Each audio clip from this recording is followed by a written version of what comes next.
Good evening, and welcome to Boring Books for Bedtime.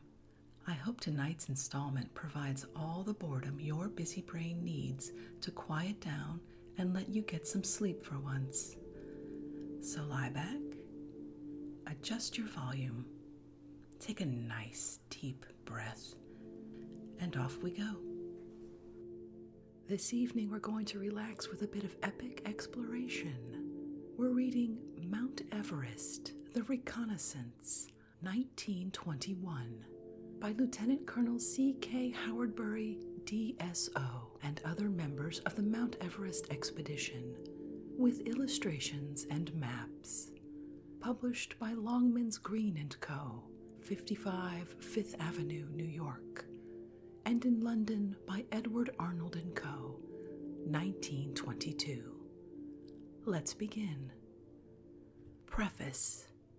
The Mount Everest Committee of the Royal Geographical Society and the Alpine Club desire to express their thanks to Colonel Howard Bury, Mr. Wollaston, Mr. Mallory, Major Morshead, Major Wheeler, and Dr. Heron for the trouble they have taken to write so soon after their return an account of their several parts in the joint work of the expedition. They have thereby enabled the present expedition to start with full knowledge of the results of the reconnaissance, and the public to follow the progress of the attempt to reach the summit with full information at hand. The committee also wished to take this opportunity of thanking the Imperial Dry Plate Company for having generously presented photographic plates to the expedition and so contributed to the production of the excellent photographs that have been brought back. They also desire to thank the Peninsular and Oriental Steam Navigation Company for their liberality in allowing the members to travel at reduced fares, and the Government of India for allowing the stores and equipment of the expedition to enter India free of duty.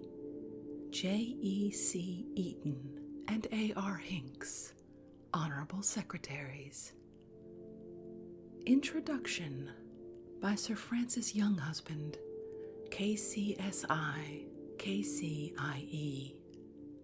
The idea of climbing Mount Everest has been vaguely in men's mind for 30 or 40 years past. Certainly that veteran mountain climber and mountain lover, Douglas Freshfield, had it persistently rising within him as he broke away from the Swiss Alps and subdued the giants of the Caucasus and then sought still higher peaks to conquer. Lord Curzon also had it in mind, and when Viceroy of India had written suggesting that the Royal Geographical Society and the Alpine Club should make a joint exploration of the mountain. Bruce, Longstaff, and Mumm would have made this exploration in 1905 if the permission of the Nepalese and Tibetan governments had been available. So also would Rawling a few years later. All these, and doubtless others, had contemplated at least a preliminary reconnaissance of Mount Everest.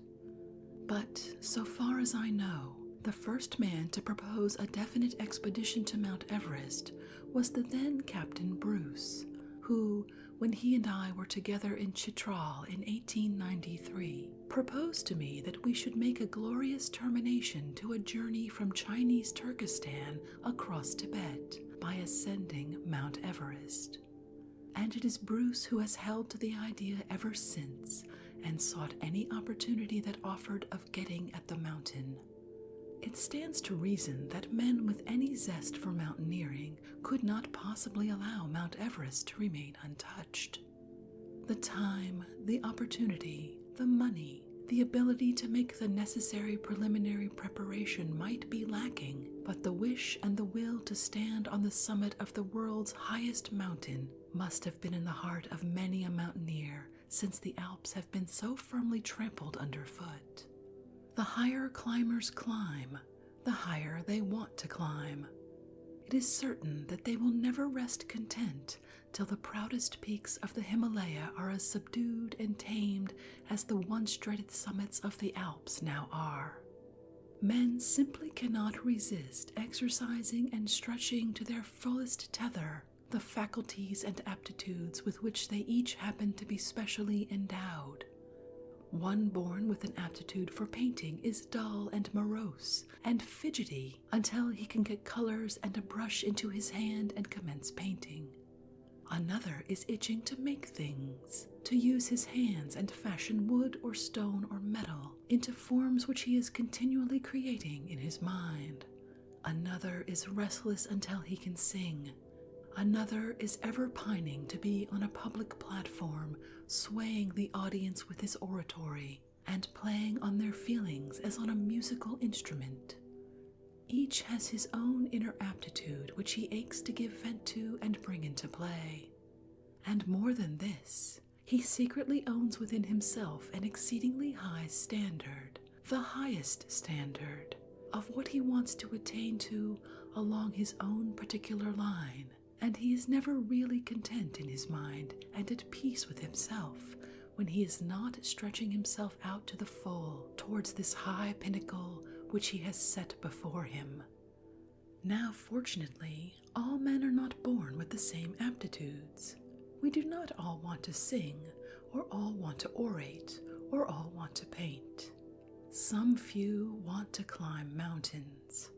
These men love to pit themselves against what most others would consider an insuperable obstacle.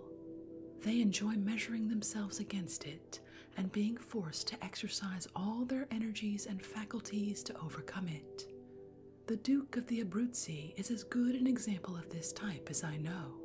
He was never happy until he had discovered some inaccessible and impracticable mountain and then thrown himself against it and come to grips with it in dead earnest and either conquered it or been thrown back from it utterly and completely exhausted, but with the satisfaction that anyhow he had exercised every nerve and muscle and faculty to the full. His native mountains he had early conquered over and over again, so he had to look further afield to Mount Elias in Alaska and Ruwenzori in East Africa. And having vanquished these, he would doubtless have turned his eyes to Mount Everest, if for political reasons the way to that mountain had not been barred. And he was compelled therefore to look to the next highest mountain, namely the peak K2 in the Karakoram Himalaya, in the neighborhood of which he attained to a greater height, 24,600 feet, than has yet been attained by any man on foot. The Duke, no doubt, is human, and would like his name to go down to posterity as having conquered some conspicuously lofty and difficult peak. But undoubtedly the ruling passion with him would be this love of pitting himself against a great mountain and feeling that he was being forced to exert himself to the full. To such men, a tussle with the mountain is a real tonic, something bracing and refreshing. And even if they are laid out flat by the mountain instead of standing triumphant on its summit, they have enjoyed the struggle and would go back for another if they ever had the chance. Others, like Bruce, climb from sheer exuberance of spirits. Blessed with boundless energy, they revel in its exercise. It is only on the mountainside, breathing its pure air, buffeting against its storms, testing their nerve, running hairbreadth risks, exercising their intelligence and judgment, feeling their manhood, and looking on nature face to face and with open heart and mind, that they are truly happy. For these men, days on the mountain are days when they really live, and as the cobwebs in their brains get blown away, as the blood begins to course refreshingly through their veins, as all their faculties become tuned up and their whole being becomes more sensitive, they detect appeals from nature they had never heard before and see beauties which are revealed only to those who win them. They may not at the moment be aware of the deepest impressions they are receiving, but to those who have struggled with them, the mountains reveal beauties they will not disclose to those who make no effort. That is the reward the mountains give to effort, and it is because they have much to give, and give it so lavishly to those who will wrestle with them, that men love the mountains and go back to them again and again. and naturally the mountains reserve their choicest gifts for those who stand upon their summits. The climber's vision is then no longer confined and enclosed. He can now see all round. His width of outlook is enlarged to its full extremity. He sees in every direction. He has a sense of being raised above the world and being proudly conscious that he has raised himself there by his own exertions. He has a peculiar satisfaction and for the time forgets all frets and worries in the serener atmosphere in which he now for a moment dwells. And it is only for a moment that he can dwell there, for men cannot always live on the heights. They must come down to the plains again and engage in the practical life of the world. But the vision from the heights never leaves them. They want to return there. They want to reach a higher height. Their standard of achievement rises. And so it has come about that mountaineers, when they had climbed the highest heights in Europe, went off to the Caucasus, to the Andes, and eventually to the Himalaya to climb something higher still. Freshfield conquered the Caucasus, Whymper and Conway the Andes, and the assault upon the Himalaya is now in full swing. It is therefore only in the natural course of things that men should want to climb the highest summit of the Himalaya. And though those who set out to climb Mount Everest will probably think little of the eventual results, being perfectly satisfied in their own minds without any elaborate reasoning that what they are attempting is something supremely worthwhile, yet it is easy for lookers-on to see that much unexpected good will result from their activities. The climbers will be actuated by sheer love of mountaineering, and that is enough for them. But climbing Mount Everest is no futile and useless performance of no satisfaction to anyone but the climbers. Results will follow from it of the highest value to mankind at large, for the climbers are unwittingly carrying out an experiment of momentous consequence to mankind.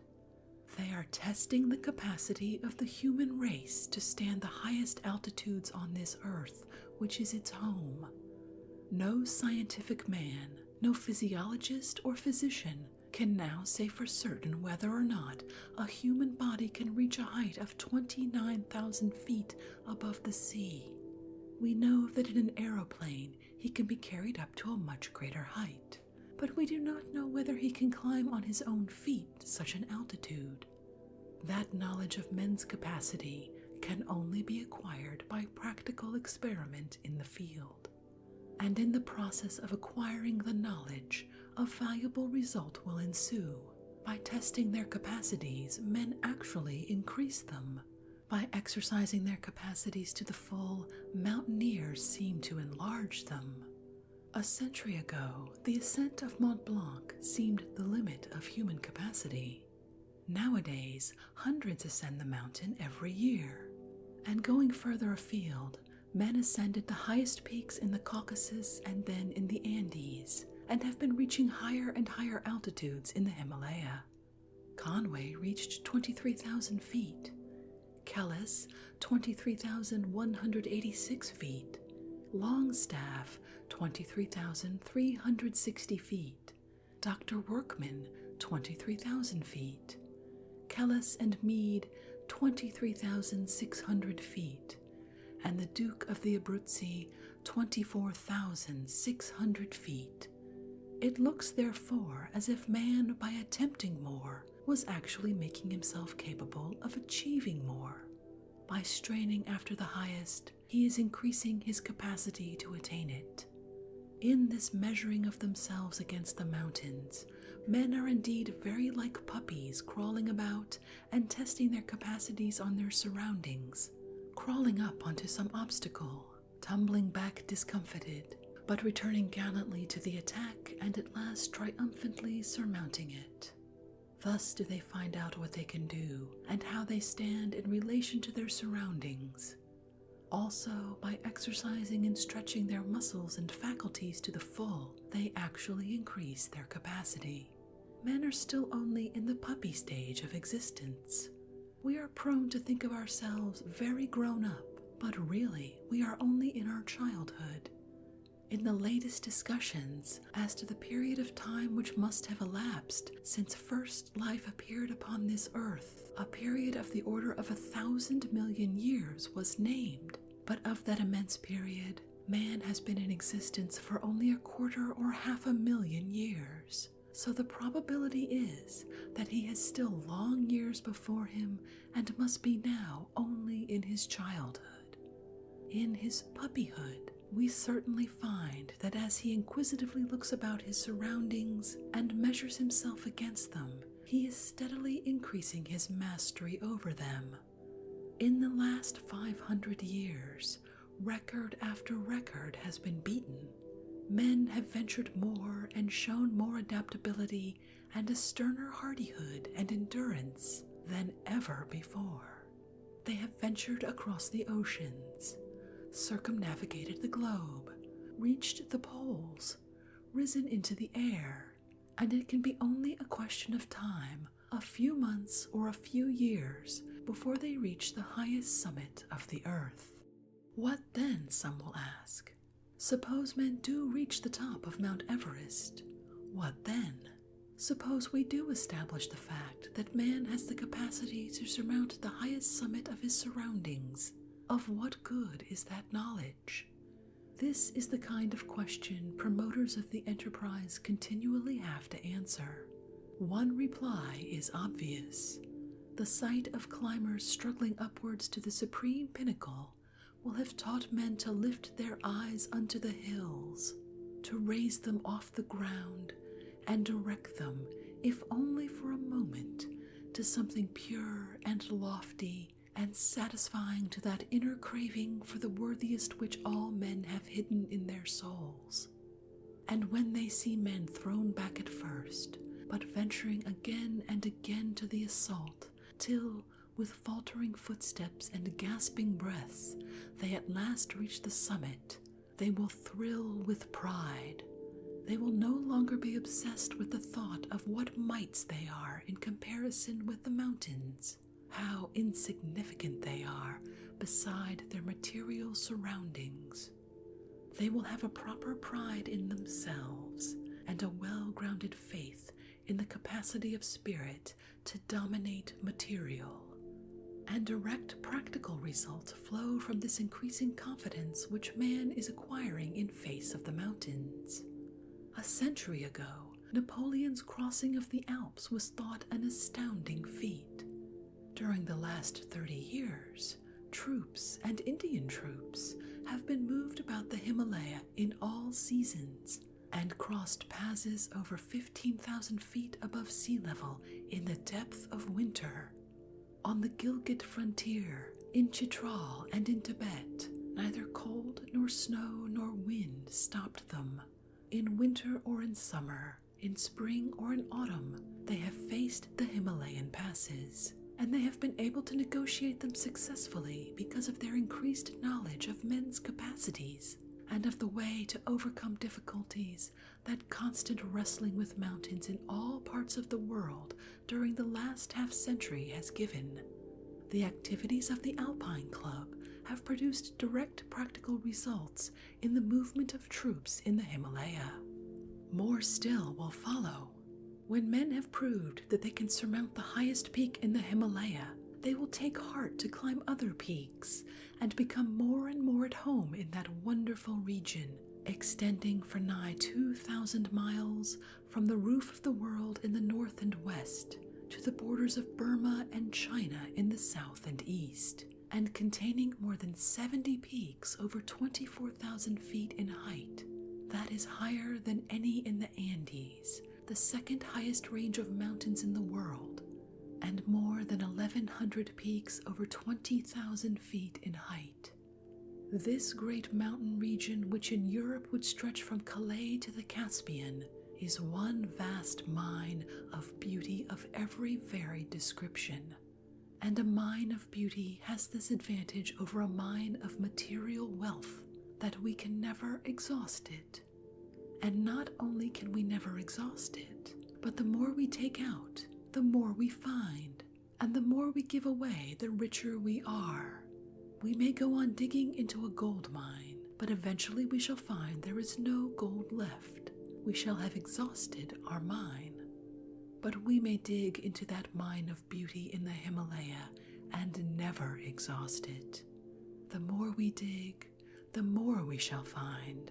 Richer beauty, subtler beauty, more varied beauty, beauty of mountain form and beauty of pure and delicate color, beauty of forest, beauty of river and beauty of lake, and combined beauty of rushing torrent, precipitous cliff, richest vegetation, and overtopping snowy summit. And when we have discovered these treasures and made them our own, we can actually increase their value to ourselves by giving them away to others. By imparting to others the enjoyment which we have felt, we shall have increased our own enjoyment. We cannot expect those who are first engaged in climbing Mount Everest to have the time or inclination to observe and describe the full beauty there is. They will be set on overcoming the physical difficulties, and they will be so exhausted for the moment by the effort they will have made that they will not have the repose of mind which is so necessary for seeing and depicting beauty. But when they have pioneered the way and beaten down a path, others will more leisurely follow after. Many even of these may not be able to express in words or in a picture the enjoyment they have felt and be able to communicate it to others. They may not be given to public speech or writing, and may have no capacity for painting. The flame of their enjoyment may be kept sacred and hidden within them, and it may be only in the privacy of colloquy with some kindred soul that the white glow of their enjoyment may ever be shown. But others there may be who have the capacity for making the world at large share with them some little of the joy they have felt, who can make our nerves tingle and our blood course quicker, our eyes uplift themselves, and our outlook widen as we go out with them to face and overcome the mountains. Such men as these, from their very intimacy with the mountains, are able to point out beauties which distant beholders would never suspect. And as Leslie Stephen, through his love of mountains, has been able to attract thousands to the Alps and given them enjoyment clean and fresh, which but for him they might never have known, so we hope that in the fullness of time a greater Stephen will tell of the unsurpassable beauty of the Himalaya, and by so doing add appreciably to the enjoyment of human life. Such are some of the advantages which men in general will obtain from the attempt to climb Mount Everest. But it is time now to say something of the mountain itself. Mount Everest, for its size, is a singularly shy and retiring mountain. It hides itself away behind other mountains. On the north side, in Tibet, it does indeed stand up proudly and alone, a true monarch among mountains. But it stands in a very sparsely inhabited part of Tibet, and very few people ever go to Tibet. From the Indian side, only its tip appears among a mighty array of peaks, which, being nearer, look higher.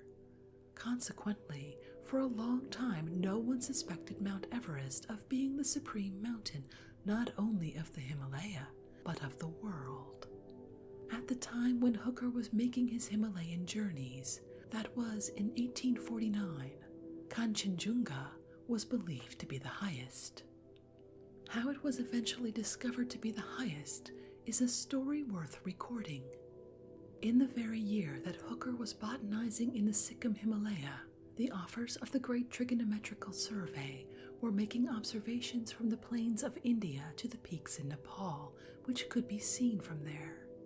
When they could find a native name for a peak, they called it by that name. But in most cases no native name was forthcoming, and in those cases a Roman numeral was affixed to the peak. Among these unnamed peaks to which observations to determine the altitude and position were taken from stations in the plains was Peak 15, the observations were recorded, but the resulting height was not computed till 3 years later, and then one day the Bengali chief computer rushed into the room of the Surveyor General, Sir Andrew Waugh, breathlessly exclaiming, "Sir, I have discovered the highest mountain in the world." The mean result of all the observations taken from the 6 stations from which Peak 15 had been observed came to 29,002 feet, and this Peak 15 is what is now known as Mount Everest. The question is often asked, why 29,002? Why be so particular about the 2? The answer is that that particular figure is the mean of many observations, but it is not infallible. It is indeed in all probability below rather than above the mark, and a later computation of the observed results puts the height at 29,141 feet. In any case, however, there are, as Sir Sidney Bird pointed out in his discussion of this point in Bird and Hayden's Himalaya and Tibet, many causes of slight error in observing and computing the altitude of a distant and very lofty peak. The observations are made with the theodolite. The telescope of the theodolite may not be absolutely perfect. The theodolite may not be leveled with perfect accuracy. The graduations on the circle of the theodolite may not be quite accurate. The observer himself may not have observed with sufficient perfection. An error of 10 feet may have resulted from these causes. Then there are other and greater sources of possible error. There may be error in the assumed height of the observing station, and the altitudes of peaks are always varying in nature with the increase and decrease of snow in summer and winter, and in a season of heavy snowfall or a season of light snowfall. Another source of error arises from the varying effects of gravitational attraction. The attraction of the great mass of the Himalaya and Tibet, says Bird, pulls all liquids towards itself, as the moon attracts the ocean, and the surface of the water assumes an irregular form at the foot of the Himalaya. If the ocean were to overflow northern India, its surface would be deformed by Himalayan attraction. The liquid in levels is similarly affected, and theodolites cannot consequently be adjusted. Their plates, when leveled, are still tilted upward towards the mountains, and angles of observation are too small by the amount the horizon is inclined to the tangential plane. At Darjeeling, the surface of water in repose is inclined about 35 seconds to this plane. At Kurseong, about 51 seconds. At Siliguri, about 23 seconds. At Dehradun and Mussoorie, about 37 seconds. For this reason, all angles of elevation to Himalayan peaks measured from the plains, as Mount Everest was measured, are too small, and consequently all our values of Himalayan heights are too small. Errors of this nature range from 40 to 100 feet. This, then, is a considerable source of error, but the most serious source of uncertainty affecting the value of heights is the refraction of the atmosphere. A ray of light from a peak to an observer's eye does not travel along a straight line, but assumes a curved path concave to the earth. The ray enters the observer's eye in a direction tangential to the curve at that point, and this is the direction in which the observer sees the peak. It makes the peak appear too high. Corrections have therefore to be applied, but there is no certainty as to what should be the amount of the correction, and it is now believed that the computers of the height of Mount Everest applied too great a correction for refraction, and consequently reduced its height too much. Bird brings together in the following table the different errors to which the carefully determined height of Mount Everest is liable. Source of error: variation of snow level from the mean. Magnitude of possible error: unknown. Source of error: errors of observation. Magnitude of possible error: 10 feet. Source of error: adoption of erroneous height for observing station. Magnitude of possible error: 10 feet. Source of error, deviation of gravity. Magnitude of possible error, 60 feet. Height too small. Source of error, atmospheric refraction. Magnitude of possible error, 150 feet. Height too small. The following table shows how the different values of the height of Mount Everest have been deduced, showing the observing station, year of observation, distance in miles, height as determined by Waugh, determination of height with revised correction for refraction, mean of measurements, 29,141. The height, 29,141 feet, is still, Burrard thinks, too small, as it has yet to be corrected for the deviations of gravity. But though it is a more reliable result than 29,002 feet, the latter is still to be retained in maps and publications of the Survey of India. As to the name, it was called Everest after the distinguished Surveyor General of India, under whose direction the triangulation had been carried out, one result of which was the discovery of the mountain.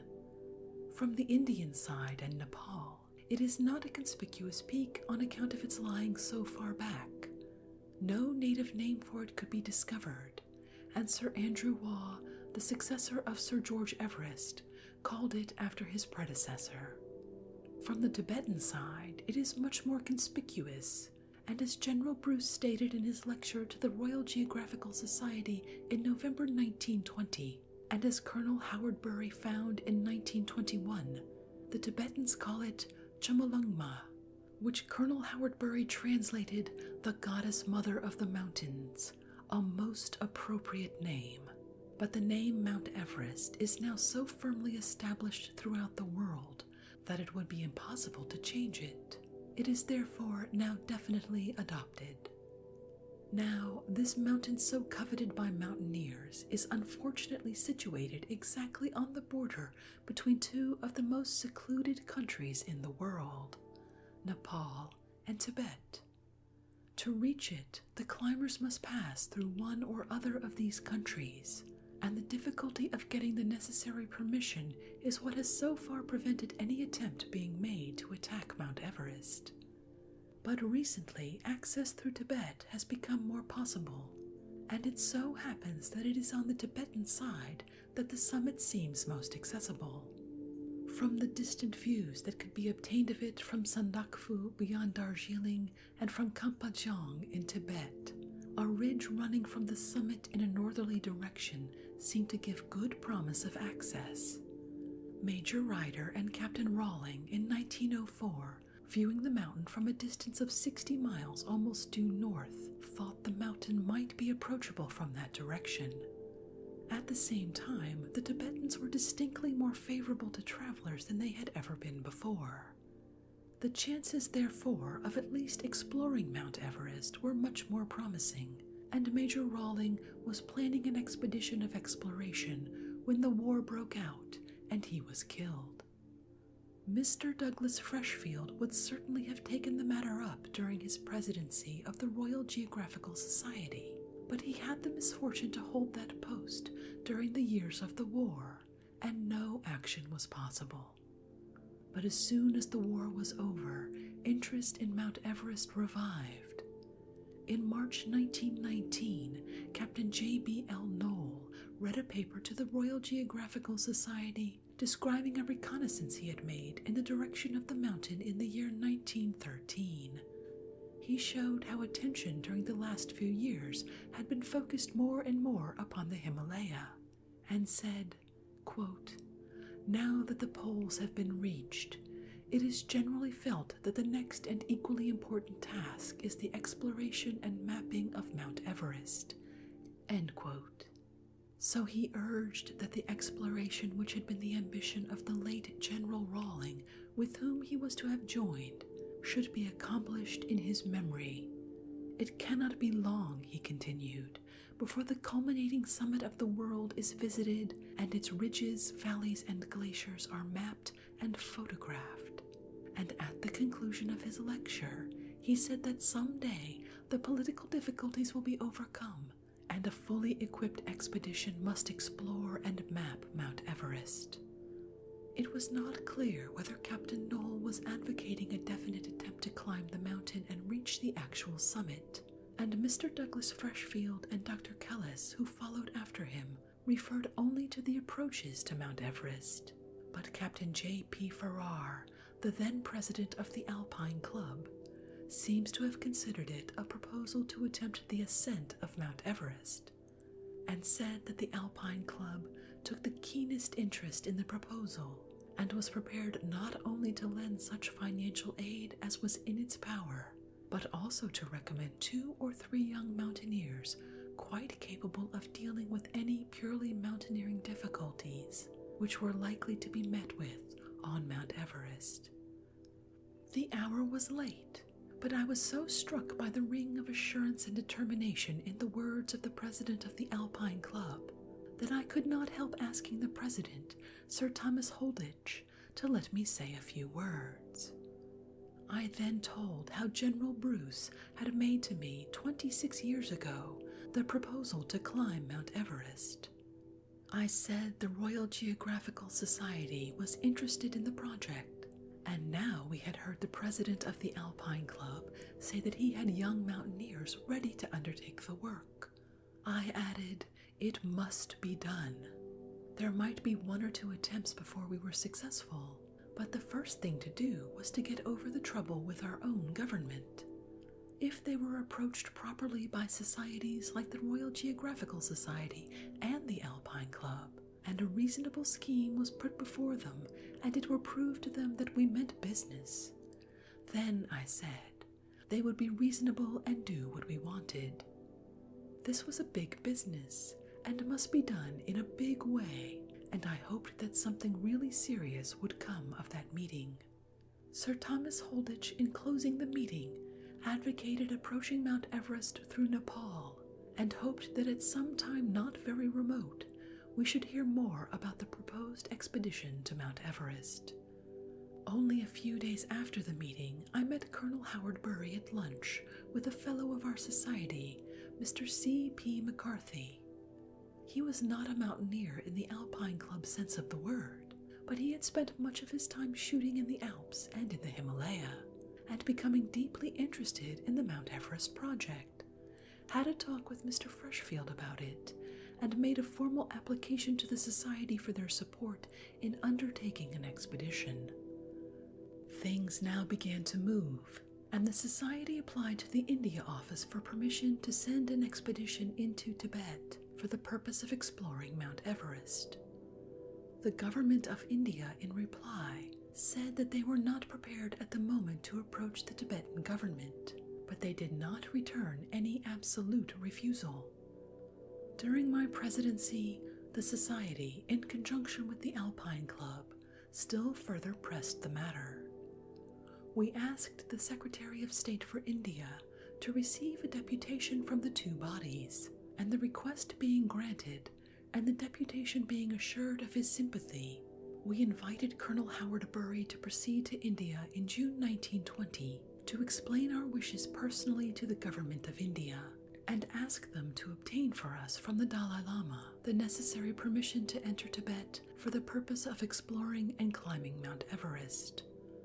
Lord Chelmsford, the Viceroy, received Colonel Howard Bury most sympathetically, and after some preliminary difficulties had been overcome, Mr. Bell, the political agent in Sikkim, who happened to be in Lhasa, was instructed to ask the Dalai Lama for permission, and Mr. Bell, being on most friendly terms with His Holiness, permission was at once granted.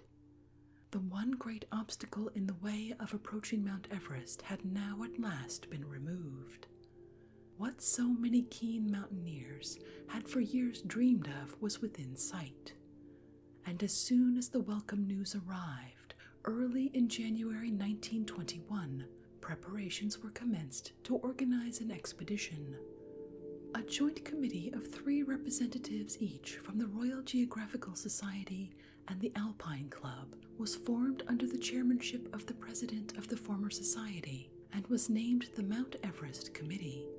The 3 members of the society were Sir Francis Younghusband, Mr. E. L. Summers Cox, the honorary treasurer, and Colonel Jack. The 3 members of the Alpine Club were Professor Norman Colley, Captain J. P. Farrar, and Mr. C. F. Meade. Mr. Eaton and Mr. Hinks were honorary secretaries. Our first business was to select a leader for the expedition. General Bruce, who had had the idea in his mind for so many years, who knew the Himalaya as no one else did, and who had a special aptitude for handling Himalayan people, was now in England, and it was to him our thoughts first turned. But he had just taken up an appointment with the Glamorganshire Territorial Association, and was not then available. In these circumstances, we were fortunate in having ready to hand a man with such high qualifications as Colonel Howard Bury. He had much to do on his property in Ireland, but he willingly accepted our invitation to lead the expedition, and we could then proceed to the choice of the mountaineers. From the very first, we decided that the main object of the expedition was to be the ascent of the mountain, and that all other activities were to be made subordinate to the supreme object of reaching the summit. It was to be no mere surveying or geologizing or botanizing expedition, which would, as a secondary object, try to climb the mountain if it saw a chance. To climb the mountain was to be the first object, and the mapping and everything else was to come afterwards. The reason for this is obvious. What men really want to know is whether man can ascend the highest mountain. Knowledge of the topography, fauna, and flora of that particular area is of very small consequence in comparison with the knowledge of human capacity to surmount the highest point in men's physical surroundings on this earth. By some perversity of human nature, there are men who shy at putting the ascent of Mount Everest in the forefront because it is adventurous, and must therefore, they seem to think, cease to be a scientific object. They profess to be unconcerned with the climbing of the mountain so long as a map is made or plants collected. But the plain man instinctively sees the value of the adventure and knows that the successful ascent of Mount Everest will show what man is capable of and put new hope and heart into the human race.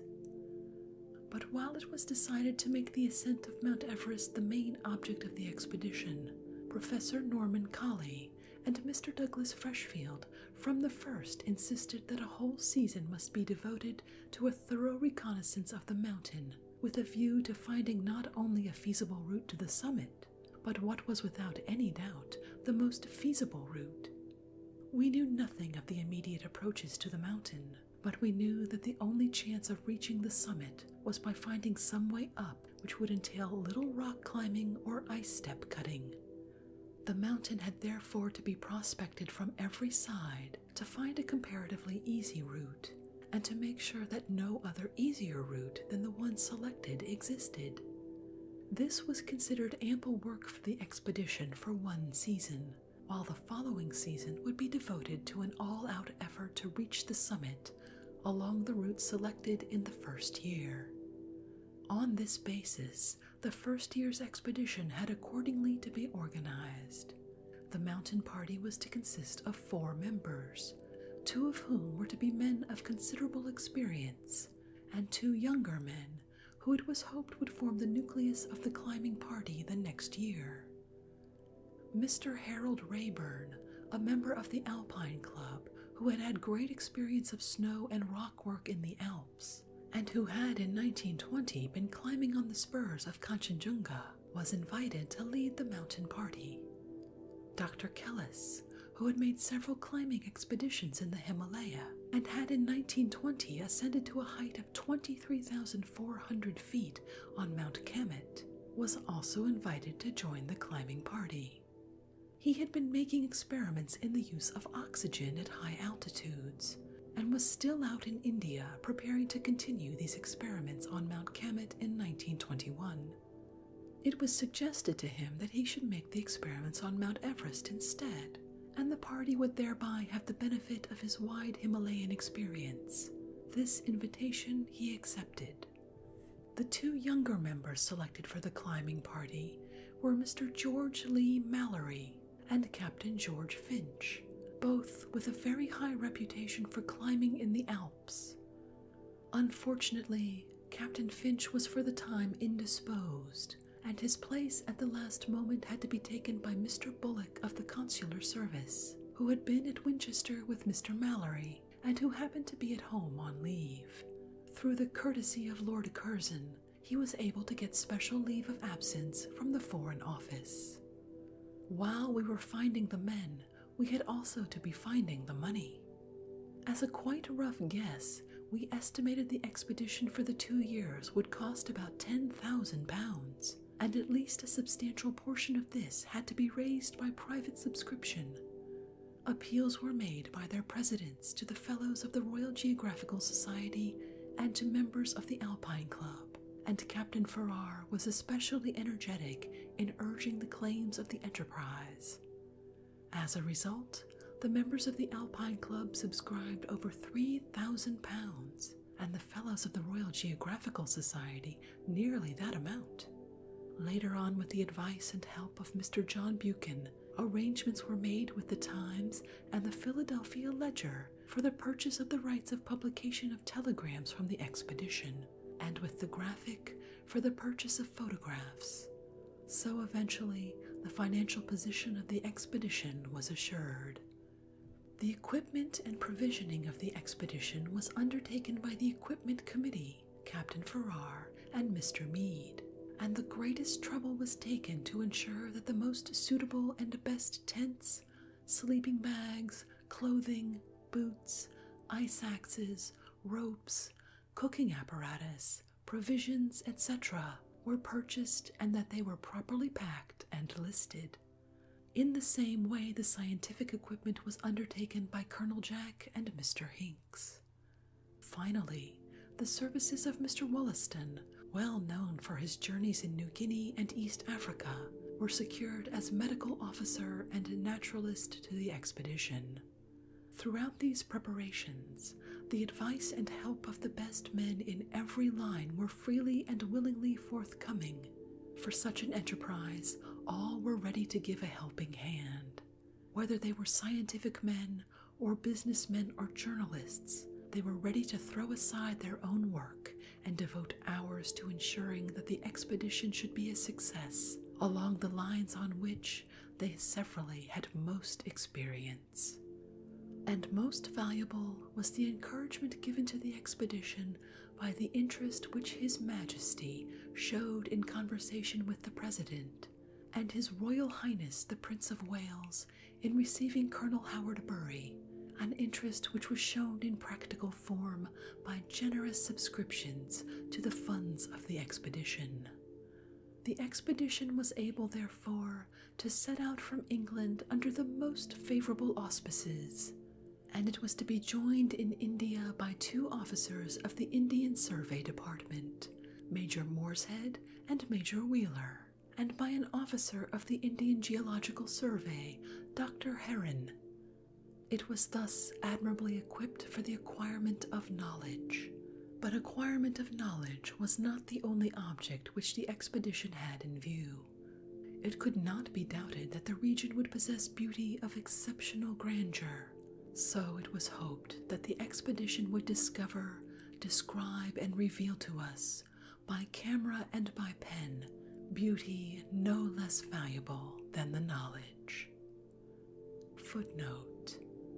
In the enthusiasm of the moment, I seem to have displayed a regrettable excess of nationalism. According to the record, I expressed the hope that it would be an Englishman who first stood on the summit of Mount Everest. I trust my foreign friends will excuse me. I have this at least to plead in extenuation, that if I have always striven for my own countrymen when they led the way, I have never been backward in helping explorers of other nationalities whom I have met in the Himalaya, and I have received the thanks of both the French and Italian governments for the help I have given to French and Italian explorers. And with that, we've reached the end of the introduction to Mount Everest, the Reconnaissance of 1921, a recording of the first European exploration of the highest mountain in the world. That was pretty interesting. I look forward to reading the narrative of the expedition when we return to this volume. Hopefully, you are no longer awake to hear this, but if you are, and you'd like something else to do besides dream about mountains, perhaps you'd consider leaving us a positive review or rating on iTunes or the podcast provider through which you're listening. It would be much appreciated. I'd also like to remind you that we have a Patreon account where you can become a supporter of this podcast. Just go to www.patreon.com/boringbookspod, where you'll find a number of perks, including exclusive episodes for subscribers. Thank you so much to everyone who's already become a supporter. If you'd like to connect, the best place to catch me is on Twitter @boringbookspod. I'd really love to hear from you. I'm so glad you could join me this evening. Until our next boring book, good night.